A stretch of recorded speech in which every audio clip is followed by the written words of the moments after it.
Good Monday morning.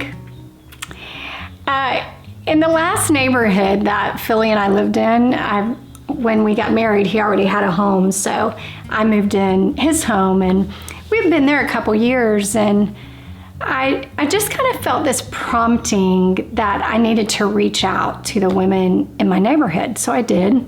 I reached out and invited them all to dinner, and we all brought potlucks, and I thought, this would be really something great to do on a monthly basis or a quarterly basis. So we started doing that, but I remember the first time we ever did it, we were all sitting around the dining room table, and I just looked at the lady next to me and I said, "So tell us your story."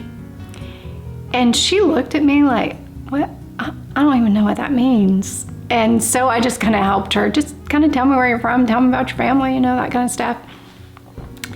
And it was interesting. We went around the whole table and no one at the table really said anything about their faith.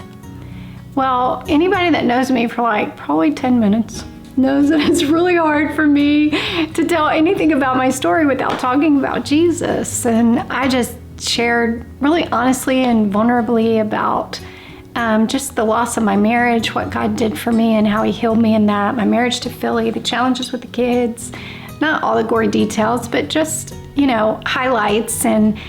But I just talked about what Jesus had done for me and all of that, because that was my story. He is my story. I don't know life separate of him. But what I realized after I told my story was my willingness to be open and vulnerable gave them permission to do the same.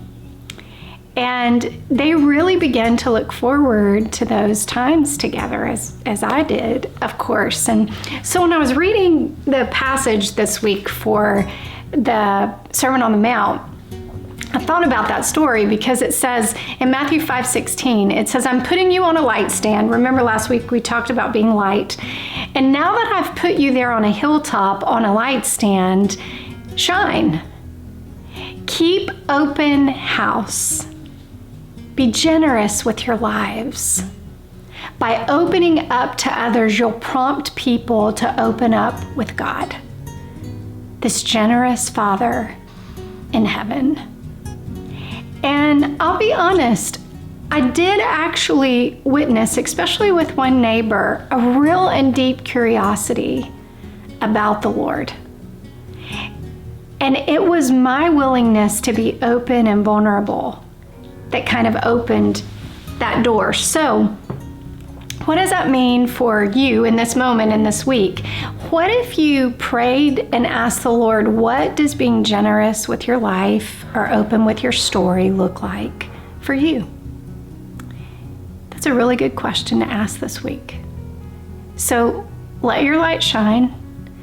Allow others to open up to God and be generous like our Heavenly Father is. And whatever you do, let that little light shine. If your heart was encouraged today, please know that we have many other resources available for you. You can discover all of those at reclaiminghearts.org.